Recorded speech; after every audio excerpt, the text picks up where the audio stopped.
За намайг одоо 92 амгалан Соломон гэдэг. Би 20 настай. Айлд ондхөө.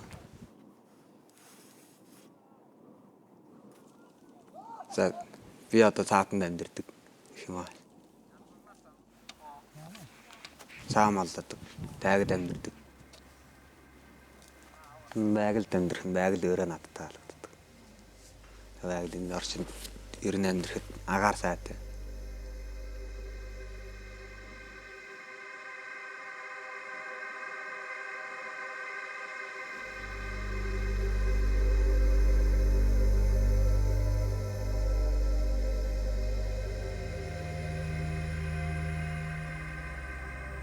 Je dirais que la nature, c'est pour l'essentiel une relation d'extériorité. C'est-à-dire, c'est l'idée que tout ce qui est non humain constitue une totalité, d'où les humains peuvent s'extraire. C'est une idée très récente. Lorsque l'on dit, par exemple, à mon sens maladroitement, que telle ou telle population est plus proche de la nature, en fait, on commet un non-sens. En ce sens que pour être proche de la nature, encore faut-il que la nature existe comme une réalité métaphysique, et il n'y a que pour les Occidentaux. Et puis bien sûr, évidemment, au fil du temps, le terme s'est propagé, et donc maintenant, cette idée de nature, elle flotte un peu partout dans le monde. C'est dans une certaine tradition européenne qu'on a pu diviniser la nature, c'est-à-dire lui conférer une personnification. Mais on voit bien que c'est quelque chose qui est issu, au fond, d'une tradition analogiste européenne qui est née à la fois en Grèce et sur le pourtour de la Méditerranée, mais que ça n'a guère de sens ailleurs de concevoir que la nature est une sorte de personne. Ce qui a un sens, c'est la totalité c'est l'ensemble des non-humains, chacun distingué, avec lequel on interagit. Nature est eurocentrée, histoire est eurocentrée, société est eurocentrée. Tous ces concepts désignent des réalités pour nous, mais pas pour le reste du monde. C'est-à-dire que les peuples animistes, eux, considèrent la nature comme quelque chose de vivant. Tous les êtres de la nature sont les égaux des êtres humains. Il n'y a pas une hiérarchie comme nous en Occident où l'homme est au-dessus de la nature, il en est le prédateur, alors que chez les peuples animistes, que ce soit l'esprit de la forêt, de la rivière, de l'océan, de l'arbre, de l'animal, même du soleil, des astres, ont tous un esprit. Ça ne veut pas dire que ce sont des êtres humains, mais que ce sont des entités qui ont des personnes non humaines et qui peuvent interagir avec les êtres humains. Et nous, êtres humains, nous sommes qu'un élément de ce cosmos, de cette cosmologie, de cette nature. Si on attribue à une plante, un animal et quelquefois un artefact une intériorité, on peut discuter avec eux, si je puis dire, négocier avec eux, faire la guerre avec eux aussi. Mais les traiter à la manière d'humains.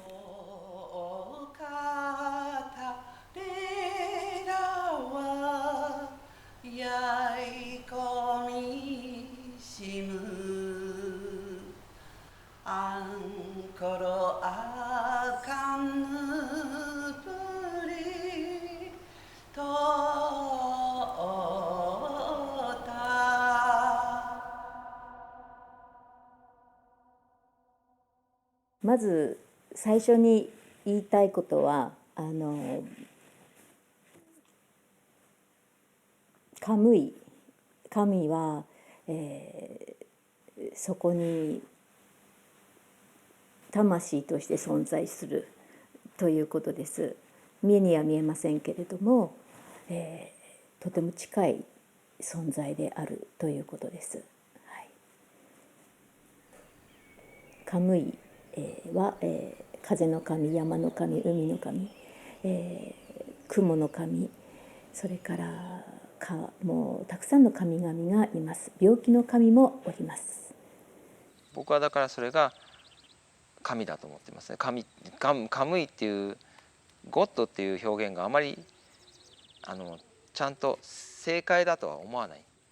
カムイコールゴッドっていうのは多分違うと思っていて、やっぱり、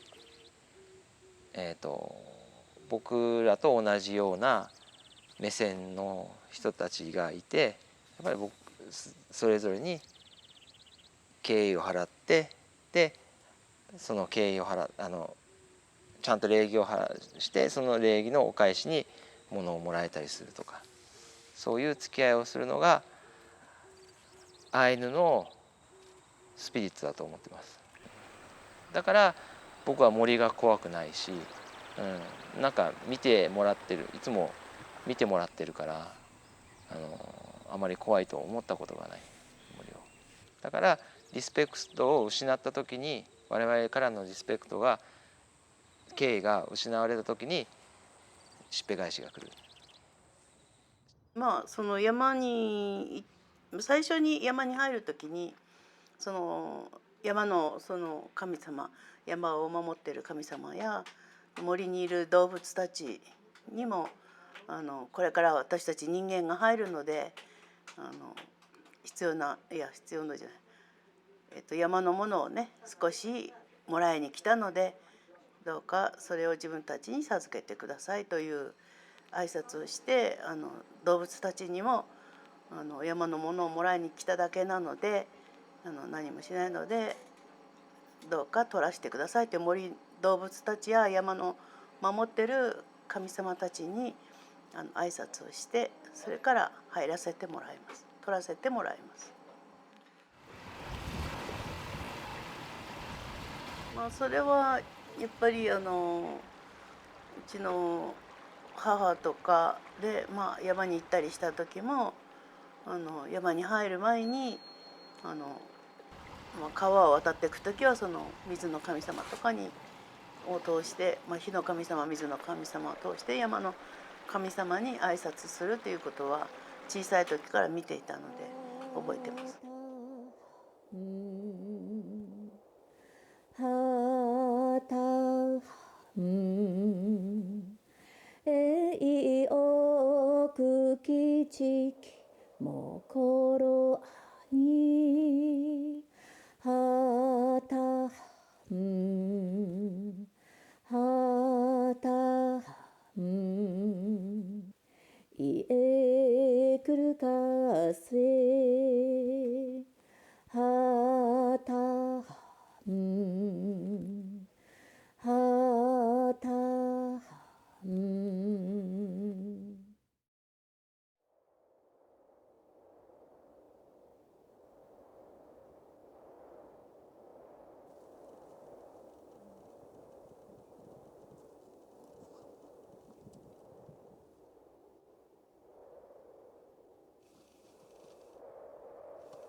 Уул усаа хангаад дэлхийгээ аргадаж баясаж, цайныхаа дээж хамаг юм бол хамаг дээжэл өргөдөг.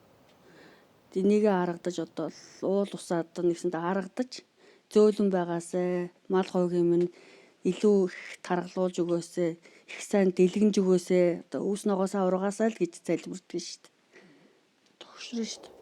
Буруу харьцсан бол тушин ухаж сэндэж нь одоо ингээл одоо манай энэ хойх нь бол одоо тушгин тохой гэдэг нэг тушгин ус авдаг тус тэрэндээ хамаагүй одоо ус мусандаа сүү цагаан эдээгээ оруулж болохгүй байдаг наадс нь ойр хавийнх нь одоо ян амтныг алж шатаж болохгүй тэрийг хайрлал ингээл одоо бид нар хамгаалахгүй л өөр энэ хавийнхан хэн хамгаалах вэ? Арга наазах нь одоо тийм л байна л да. Одоо ямар ч амтан гэжтэй энэ байгаа тушгин уул усгаа хэлгэнүүлэхгүй тулд ойр хавийн амтныг наазах наагнахгүй. Одоо энэ хойд бургаснасаа хүртэл мод огтлохгүй. Газар авах бол бас л дошигрон шүү дээ. Уулгаан гал ус хамаагүй газар ухаж болохгүй. Тэр нь л чулууч вэ, модч вэ, газарч вэ ерөөсөө хүрх хэрэг байхгүй бид нар.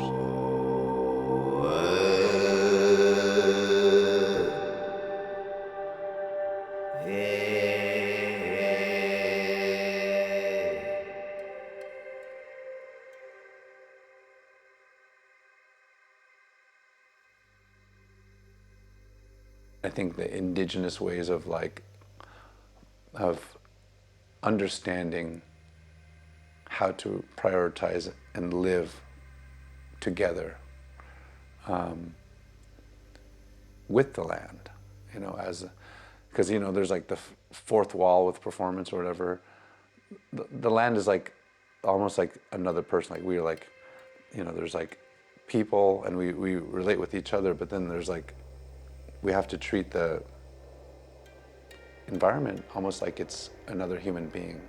And I think that that's kind of like how, in one way, how it is. It's like we see it as something we want to honor, like an elder or like a child or like anybody, like a person or like a reflection of ourselves.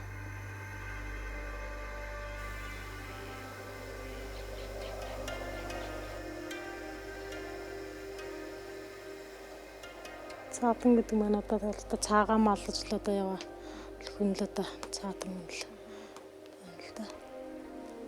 Тэг хүмүүс цаатан болно гэж одоо юу одоо төрөлхийн одоо үндэснэгээ одоо малгал маллал одоо тэгэл цаатан гэдэг одоо усаагаа таслахгүй тулд л одоо тэгэл цаагаа маллал явууллаа да.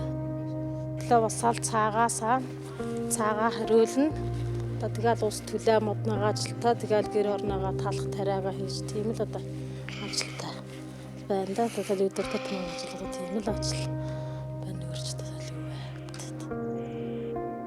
Унан төлөө модаа чинь нүүхтээ тэгэл энэ гэр орон бүх юмыг ачаад явна. Тэгэл сүүгээр нь болохоор тэгээд 110 тас хийгээл хитэн. Өөр одоо тийм тийм маханад ганц нэг өөр хөгшөрсөн тийм цаамаагаал нүслэн тэнээс нэг хидэд байг. Одоо байгаль дэлхийг хайрлна тэгээд модцудаа ч гэсэн хайрлаж одоо унгаахгүй аль болох одоо гоё байглаа хамгаалж байх. Тэгээд одоо норгон хангаад одоо өглөө болгон цайнагаа дээж өргөж одоо тэгэл залбирчлаа. Ондайл болох одоо гоё талаас нь одоо л болох сайхан явахын төлөө үр хөвгтэй харж хандахын төлөө аль болох одоо маллаа ч гэсэн одоо залбирч бүх юугаал одоо сайхнаа төлөө л одоо залбирчлаа та тэгээд цайнагаас итгэж цаасан.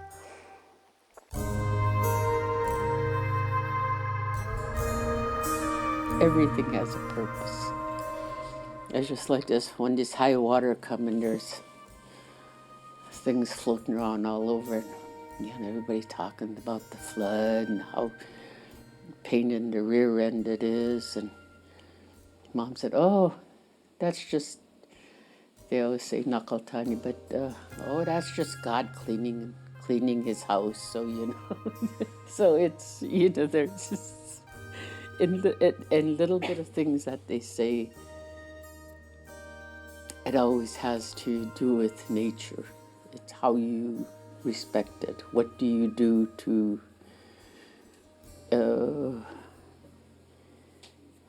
make it stay the way it is? Because it's never going to stay the same.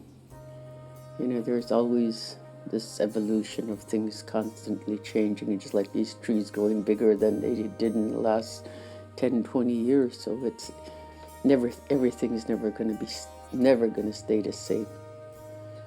If you get an animal, you treat it with respect. You say thank you to that animal for providing for you to survive. So you take it and you don't just leave the guts or stuff laying around. You take it and put it under a tree or wherever. It's like if you go after wood, you chop down the branches. Just don't throw it anywhere. It's just like coming into a house and throwing your coat or your shoes in the middle of the floor, So it's just the same thing, that you pile it up. Because Mom used to always say that there's these little animals could use it for shelter. So everything has a purpose. À partir du moment où l'être humain, pour ses besoins fondamentaux de survie, ne dépend plus complètement de la nature, puisque c'est lui qui va les maîtriser à travers les semences qu'il peut conserver et à travers l'élevage qui lui permet de manger. Il tue un animal quand il a besoin, mais l'animal, il est là, il n'a pas besoin de le chasser. Du coup, ça change complètement son rapport à la nature. Et il va avoir le sentiment qu'il est distinct de la nature, que la nature devient un lieu, un environnement dans lequel il va chasser, mais beaucoup moins qu'avant, et surtout dans lequel il cherche à avoir les ressources qui lui permettent de vivre, mais en les contrôlant. Et cette idée de contrôle va amener une hiérarchie dans lequel l'être humain, progressivement, au fur et à mesure des développements des cités, puis des empires, des civilisations, etc., va se considérer comme supérieur à tous les autres vivants. Et il va établir une hiérarchisation verticale. Au-dessus, il y a le monde des dieux, qui est parfait. En dessous, il y a la nature. Et entre les deux, il y a l'être humain. Et l'être humain, il a une fonction fondamentale, c'est de dialoguer avec les dieux et d'essayer de régenter la nature. Donc, on retrouve ça dans la Bible, hein, c'est dominer la Terre. Et donc, l'idée de domination de l'être humain sur la Terre, sur les autres espèces, etc., elle est assez récente, finalement. Ça date de quelques milliers d'années, c'est au moment où les civilisations se développent. Et donc, ça entraîne une rupture entre l'homme et la nature. Et à partir du moment où il se situe en dehors et au-dessus, eh bien, il va la piller, il va la dominer, il va estimer qu'il peut faire ce qu'il veut avec la matière, avec les animaux, etc. Ce qui se passe depuis, on va dire, une cinquantaine d'années, ce qui est rien, mais absolument rien au regard de toute l'histoire de l'humanité, c'est qu'effectivement, il y a eu une croissance, on va dire, tout à fait exponentielle de personnes dans le monde, de pourcentage de personnes dans le monde qui se sont retrouvées totalement coupées de ce qui nous permet de vivre, c'est-à-dire la nature. Aujourd'hui, quand on demande d'où vient le lait à un enfant dans une école, il vous répond du magasin. Il ne sait plus que ça vient de la vache. J'exagère à peine. Et effectivement, on s'est habitué à appuyer sur un bouton, et bien on a l'électricité, on ouvre un robinet, il y a de l'eau, on va au magasin, on a tout. Et on en oublie que tout cela provient d'une nature qui nous offre en cadeau justement tout ce qu'on utilise.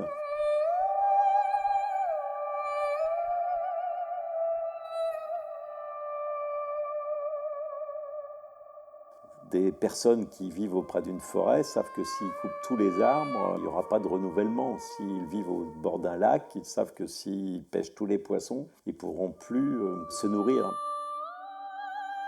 Ils ont cet échange qui fait qu'ils remercient tous les jours en quelque sorte la nature et qu'ils ont conscience que c'est un cadeau, que ce n'est pas un cadeau inépuisable. Ils savent encore mieux que nous, qu'ils devrions le savoir mieux qu'eux, que lorsqu'on réduit le capital, on réduit les intérêts. Ce décalage qui s'est opéré depuis une génération, ce qui encore une fois est rien au regard de l'humanité, explique à mon sens une grande partie du gaspillage, de cette espèce de folie consumatrice dans laquelle le monde est en train de se perdre. A lot of today, because we are so in depth into the Western world and into the Western way of doing things, a lot has to do with a lot of consumerism, a lot of shipping in materials and shipping in items. But traditionally, and our traditions that still hold true to this day, a large portion of our food comes from the land. A large portion of what we consume in protein is hunted, fished, or gathered from our land. And a lot of those practices we still practice to this day that are passed on from over 10,000 years of existence in one location. So those same hunting, fishing, gathering practices have been passed down from generation to generation. I've passed them down to my children. My son knows how to identify resources along his beachfront, in his ocean, in his forest that he can gather, and if he needed to, he could survive on the land by himself. I would say that the impact we're seeing is huge today. You know, and it is due to environmental impacts, but it is also due to over-harvesting.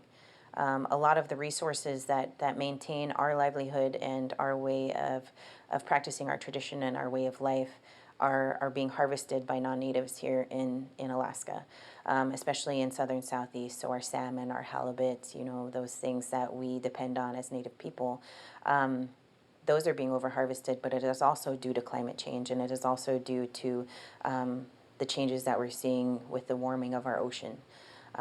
Fish aren't able to survive as well as they used to, and then it impacts the entire ecosystem, the entire chain of events.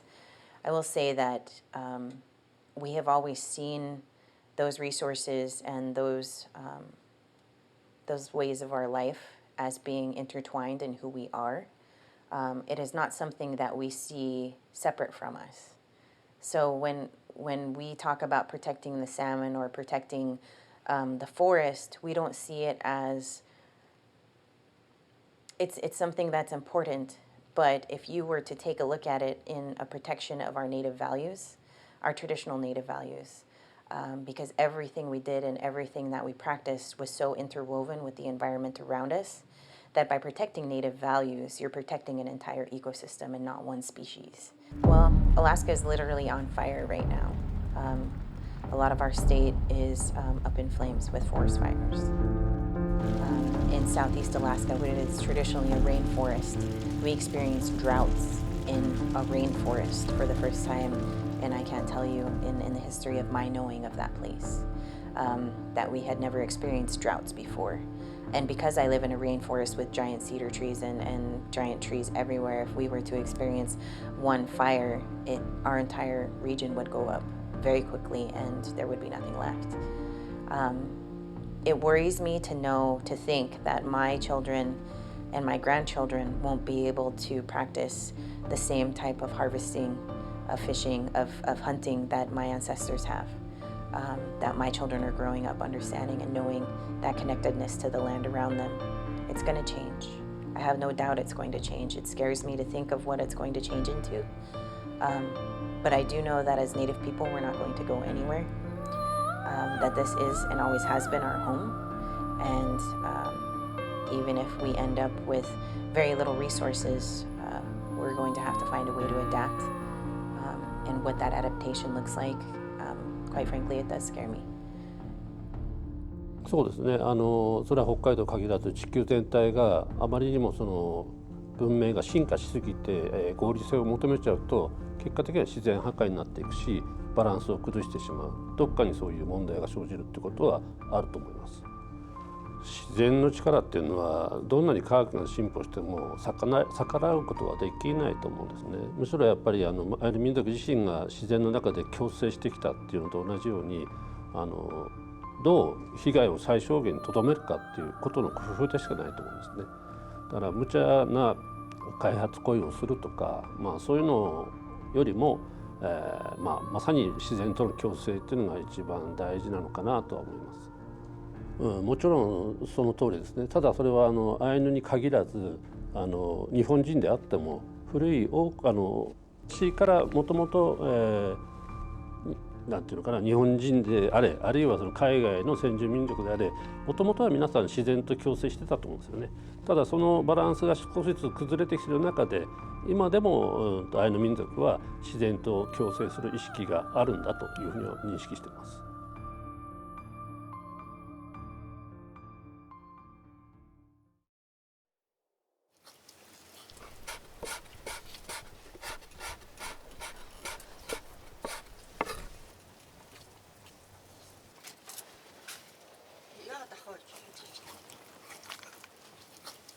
Өглөө босоод тэгэл галлал цайгаа чанаал тэгэл ажил эхлэн дээ. Тэгэл үнэ малаа саагаал дотор ажиллаа хийгээл. Тэгэл өдөрт нь тэгэл цагаатайг олсруулаад зам давал. Өвөлдөө бол тэгэл мал хүйж чамаал төлөвлөх гэл бүхэл ажлыг юм дээ. Тэгэл орой хүртэл тэгэл завгүй ажиллаж төдөө ажиллаж. Тэгээд өглөө нэгэ саагаал тэгэл хайрууд агаар төглөх тусал тэгэл. Алтайгаа их ойрхон мэддэг болохоор тэгээд одоо байгаль яадаг шүү дээ. Мал хүртэл байгаль эвгүүцэх муудах хүртэл мэддэг шүү дээ, янз бүр болж. Байгаль юу гэж мэддэг. Ургамал өлөн цаа огт нь их хэсэгт бол ургамал ховруулна. Ургамал бол аюул шүтгдэг шүү хэмжээгээр. Өлийн одоо уснаас одоо энэ говь сурж байгаа зэр мөрний одоо энэ янз бүрийн хоёр талд ингээ өөрчлөлт наашаа цаашаа ингээ хангаар яваад байгаа нь бол уул уурхаа янз бүрийн алтмалтнаас олж л алтмалтаа нөгөө гол горхин дугааж янаснаас усгүй болол тэгэл наашаал яадаг. Наашаал орж ирээ хангаар руугаа орж ирдэг. Ерөн тэгж хангаар руугаа ерөн зэр мэл гэж орж ирж байгаагүй шүү дээ. Ойр хэдэн жил ингэж болохоос. Говьдлээдэг талдлээдэг амтэн чи.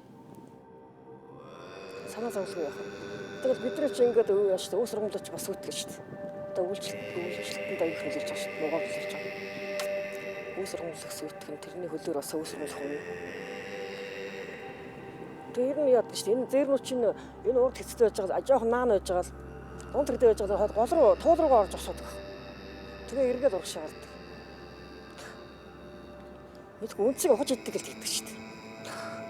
Тэгэл эдгээр чинь ингээл гол руу сууж тоос мам дотоо л явд.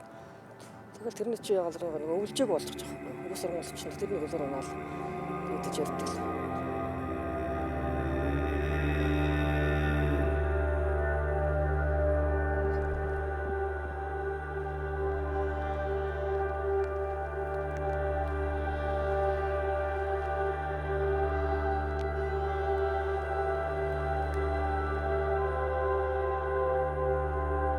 Дулаар л болж л нийт юм да. Тэгээд харин сөөлөм тарин өөс ногоо ургахны хашинд нэм болол байгаа. Өөрчлөгдөж байгаа нэр одоо өөс ногоанд л ургах ногоо ургахгүй болж байгаа. Ус бараа их ордог бас мал тэр орохгүй болж байгаа. Уурашилт. Одоо харин энэ чигээрээ бүр орохгүй болчлоо одоо яах вэ гэж бодож байна. Бараа ус орж цас урднд их ордог байсан одоо тэр цас байгадлаа. Одоо сөөлд одоо яах юм бол одоо бид тэр дэлхийг одоо би мэдэхгүй юм да. За одоо ямар ч байсан өвөл нь болохоор их хүүтэн хахирах хатуу 100 болохоор их ороо болдог. 6-5 сараас эхлээд 100 болдог байсан бол одоо бараг 7 сар наадамд хүлээ 100 болдог болчиход байна. Тэгээд намар их орой одоо их удаан гэсэн үг. Эрт эхлээд цас нь орохгүй болохоор умаал хүртэл дуунчихгүй хүйтэн хайрагдуу байл болцсон. Өвөл нь болохоор их цас ундаг. Тэгээ хавар болохоор ногоо гарч гарахгүй болохоор мал их муудаж дороотдог. Тийм л үзэгд чинь байгалийн хувьд бол цаг агаарын хувьд бол зовлогын гол үндэс чи одоо миний одоо бид дөрийн гол амьдрал малынхаа одоо гарт малынхаа хишиг буйнаар бид нар чи өдөө зэрэгтэй амьдарч байгаа юм чинь мал тарган байх тусам бидний амьдрал илүү сайн. Мал дороотоод мал мань ингээл үхэл муудаад бол бидний амьдрал одоо ашиг орлого маань мууд шүү дээ. Тийм учраас одоо байгаль цаг ууртай төсвөртэй тийм эрч хүч сайтай тийм малаар л одоо мал ганц зорилго нь л тэр байна. Тийм эрчимцэн гэх юм одоо ашиг сэм сайтайг нь илүү төсвөр хатуужилтайг нь илүү сайн мал. Одоо хот сүрэнгийн бид хэд одоо махаар тижээж шүү дээ. Мах сүү цагаан эдгээр хангаж байгаа учраас тэд нар ч гэсэн хамаатай байгаль орчин байна. Одоо ганц их үүсвэрийн бид нар бий бүтээж ийн гэсэн үг юм.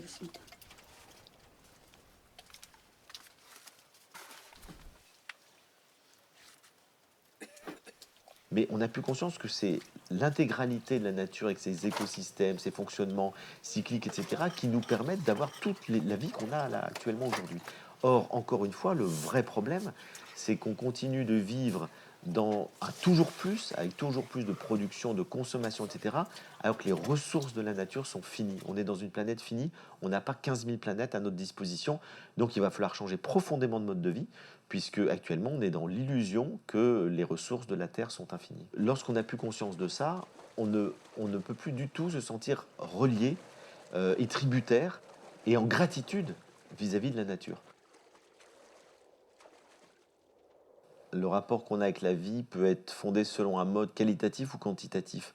Le mode qualitatif, ça veut dire qu'on cherche plutôt à être dans une qualité de relation avec soi-même, avec les autres, avec le monde. Et puis, on peut vivre aussi selon le modèle d'une qualité relationnelle avec les autres. C'est-à-dire, ce qui compte, c'est effectivement qu'il y ait des liens de partage, de communion, de collaboration. Et puis, on peut vivre dans un modèle de qualité avec son environnement, c'est-à-dire le respecter.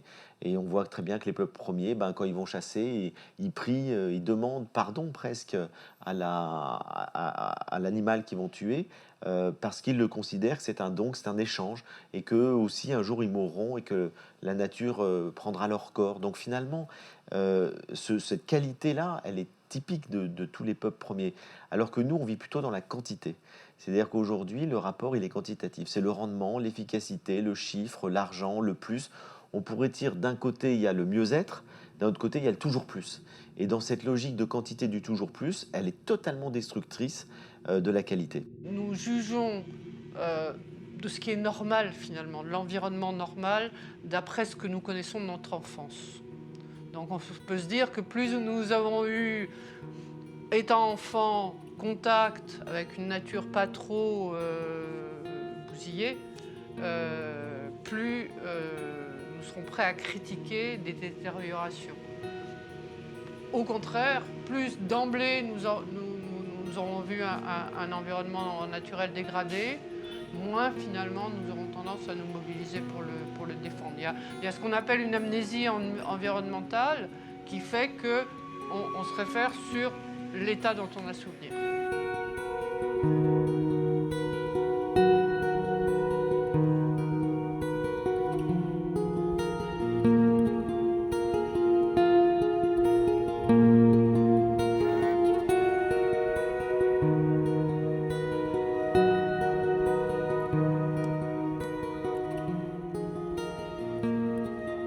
I think it was just kind of something that they just grew up understanding it was their responsibility. Knowing that it was time to go outside was just something that they understood.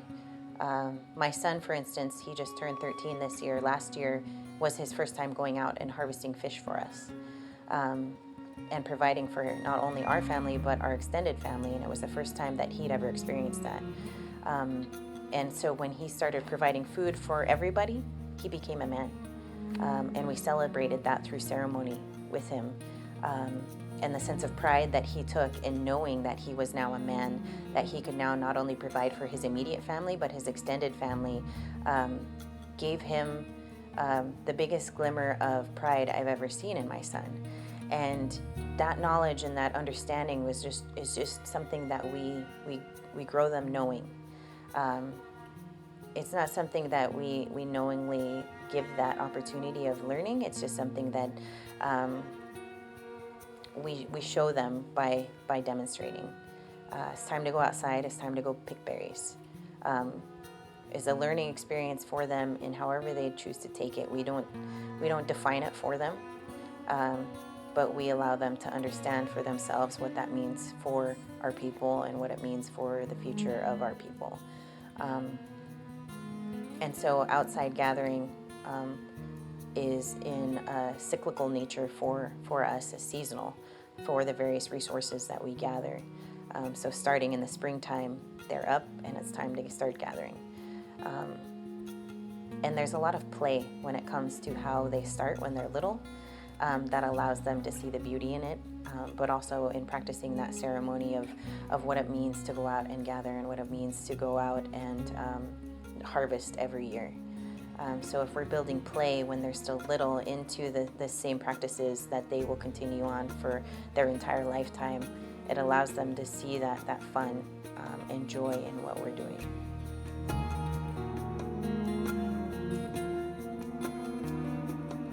We like to say that when we're out on the ocean or when we're in the woods, that's our church. That's how we connect with who we are as spiritual people, because you can really feel everything around you. And I would say that, that connection, that understanding that for 10,000 years, my ancestors have touched the same ocean. For 10,000 years, my ancestors have touched the same forest, and some of those trees are still there today. That is so huge to us to understand that, and to understand that our ancestors' spirit is just intertwined in that environment and in that world around us.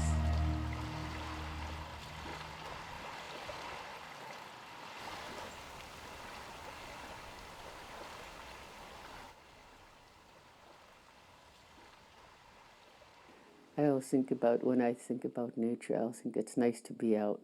It's nice to sit on the bank and listen to the waves or see the birds, and it's there. Why should we take it for granted? Sometimes we don't pay attention to it enough nowadays.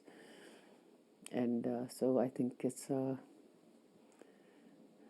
we were raised up where Dad was a trapper after fishing season, so we always had beaver or something on the table there. We never went hungry.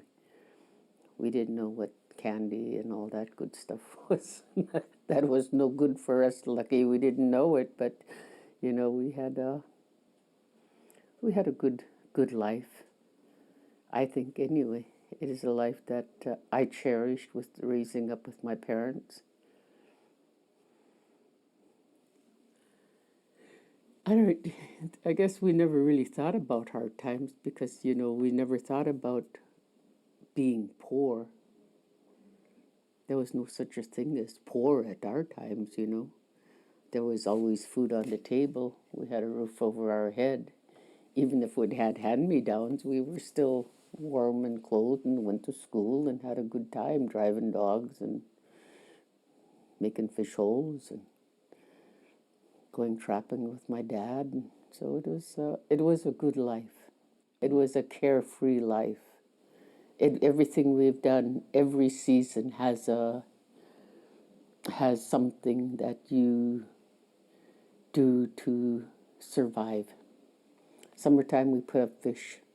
Springtime we get things ready and put it away and pick berries and stash that away. Wintertime we go trapping. Out here we've purchased this land here, we got it now, so it's ours, so we just, it's a carefree life. You could get out and you could go somewhere. You could travel around all over the world or do a road trip during the winter months, but there's nothing like coming home. You fly through Lake Clark Pass, you see the lake, you see the color of the water, the turquoise, you see the mountains, you see the trees, you see this fresh water that, you know, you could drink without having to think about the chlorine or, because it's pure.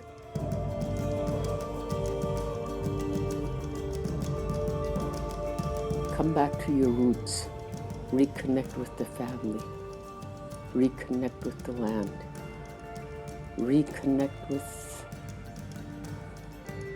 what's to offer out here.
Spirituality is, a lot of it is what I learned from my mom and dad. Spirituality, before contact, was very much enmeshed into our daily life. And when we, one example is that what my dad told me is before they started hunting, there was a ceremony. And they prepared all their hunting implements, and they would purify them to prepare them for the upcoming season. And there was a ceremony attached to that. And when they went out hunting, and when they caught their seal, they would give it some, the seal drink fresh water. It was like in saying, thank you for offering your life to me.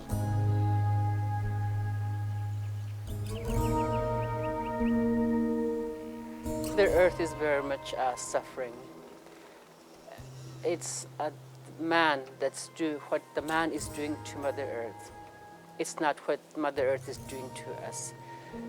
We're only visitors here. Chitlamya, the eye of the universe, knows that. Respect was a huge part of our life, and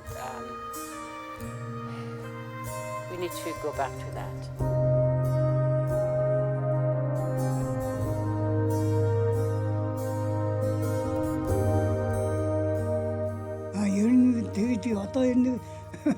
Зарим нь тэхэ байсан голдохон төрөө энэ ханшин хайшаа гэдэг чинь ханшин гэдэг юм уу тэрнээс уул би бол бодлын бол орон нутгата малаа малдаад байж байгаасаа маний дэмжиж юм чинь байр газар тэнгэр хоёр л байдаг болохоор тэр нь дэмжин тань тэр хамт дэмжиж илгээж ил ол сараа гэж байна сандал.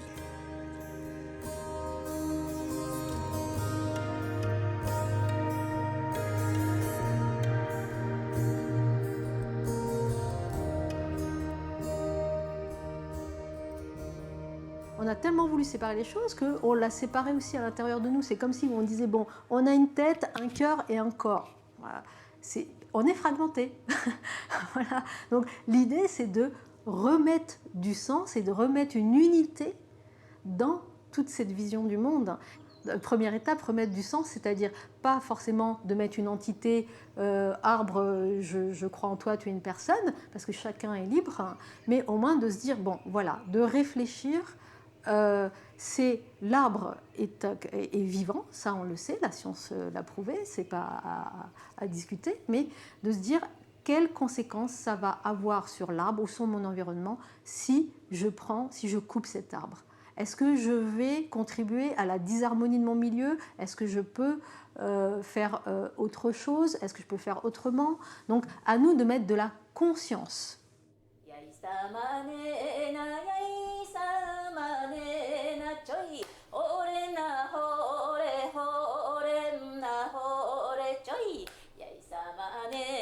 Yaっぱり私が大切にしたいのはそのアイヌ文化もだけどやっぱり精神的なアイヌの気持ちものに対する気持ちがやっぱりなんていうか例えば何でもこうなんか恵まれたっていうふうに何でもそういうふうに考える気持ち感謝する気持ちっていうのはやっぱりこうずっとこう伝えていきたいなと思うしだから大切にする気持ちっていうかな、精神的な。Yupik spirituality is just it's just a sense of awareness and this idea of just being a good human being. Like, how can you be the best human being you can be? And that's why our dances are the way they are. That's why our stories, that's why we're taught the certain ways that we are. It's because we're trying to be the best kind of human beings as possible. And in relationship to other realities, other beings, other forces of existence that Yupik people recognize are very powerful, but don't. And so, in respect to all those things, here's what we do. Here's how we're supposed to be. And that's our spirituality. The biggest thing that I always say is that we're all indigenous from somewhere. Everybody in the world is indigenous. Being indigenous means that you come from that land. It means your ancestry originates from that place. And that's how I see the definition of indigenous.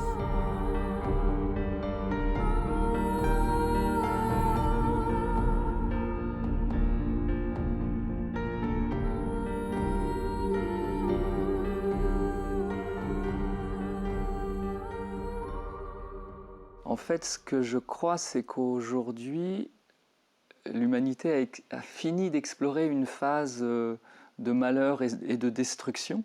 Elle a eu un temps pour ça. Ça s'est terminé avec l'ère industrielle.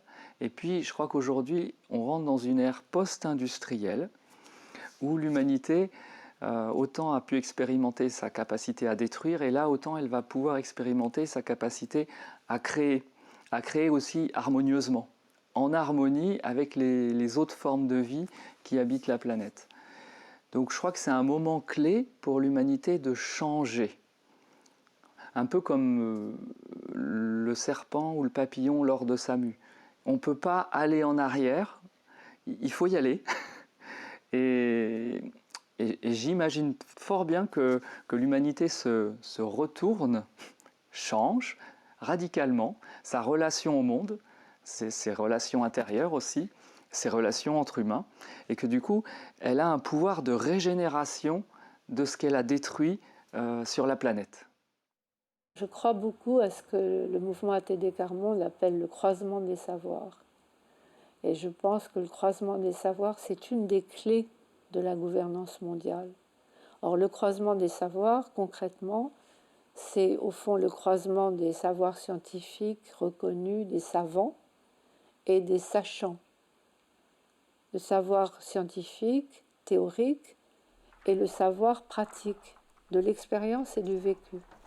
Et c'est extrêmement important dans le cas des peuples autochtones qui ont un savoir de l'expérience et du vécu, que ce savoir soit mis à disposition et croisé avec le savoir des scientifiques. L'idéal, ce serait évidemment que le savoir à la fois des savants et de l'expérience vécue, donc des sachants, inspire les volontés citoyennes, les vouloirs, et que savoir et vouloir réussissent à encadrer les pouvoirs.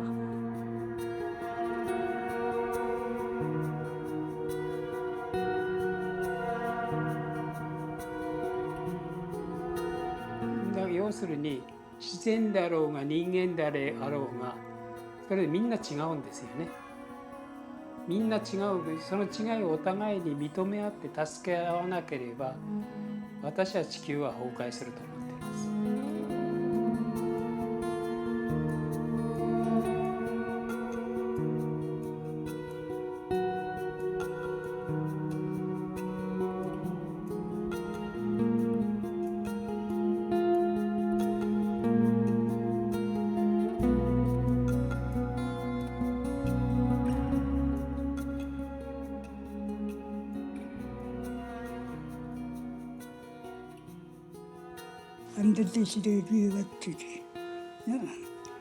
Эвчатра богоор нэгэлэх чивлэгрээ хондоо хоорондоо хоршиж нийлж тэгж амьдрахын зөв юм уу гэж санаж байна.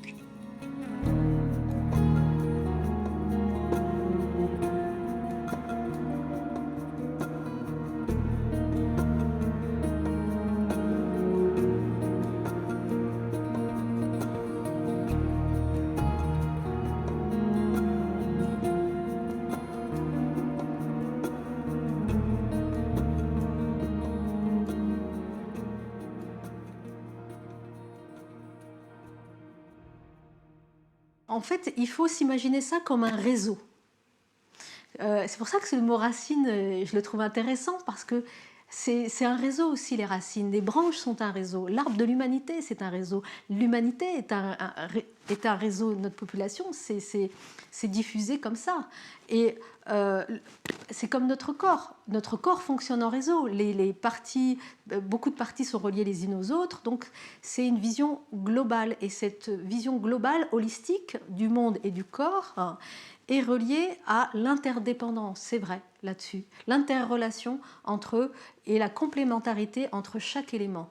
Nous, en Occident, on a tendance à tout cloisonner et tout séparer. Ça a beaucoup d'avantages parce qu'on peut se spécialiser profondément dans des choses, mais souvent on oublie de faire le lien entre toutes ces différences. Et ça, c'est fondamental. Et beaucoup de peuples animistes ont une représentation comme ça, c'est-à-dire que tout se fait en réseau, tout est relié. Le corps, l'esprit, la nature, le cosmos, la terre, le ciel, l'eau, la montagne. Donc, il faut voir ça comme un système vivant. La Terre est un système vivant, et à l'image aussi de notre corps qui est un système vivant. Donc tout est relié.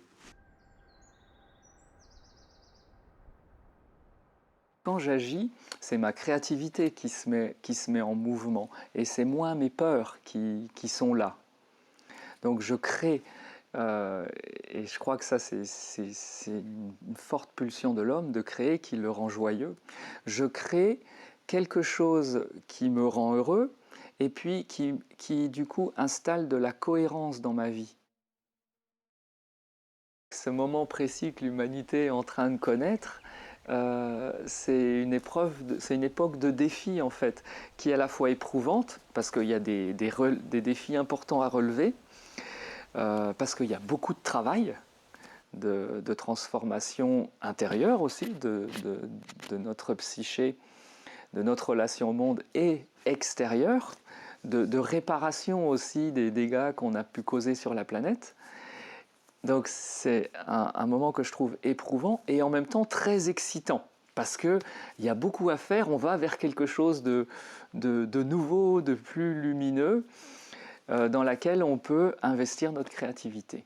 Le message, c'est d'une part que l'effondrement de la planète qui est annoncé est possible, mais il n'est pas inéluctable. Donc c'est surtout pas le moment de se résigner, de renoncer, parce que c'est vrai qu'il y a une menace d'effondrement de la planète, mais c'est vrai aussi qu'il y a de l'imprévisible dans l'histoire de l'humanité et que l'effondrement n'est pas inéluctable. Ça, c'est le message peut-être le plus important. Et en liaison avec ce message, l'idée à laquelle je suis très attachée, c'est qu'il est possible de stabiliser nos sociétés sans les immobiliser. Il est possible de pacifier nos sociétés sans les uniformiser.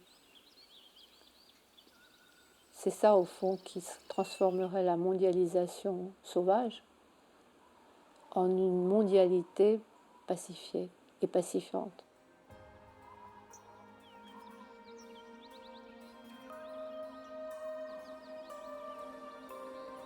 In I think human beings, we all have our prayers that we say every morning. We all have our prayers that we say at night, hoping for the best for all our loved ones that are north, south, east, and west, because they're all our relatives. We're scattered all over the countryside now, and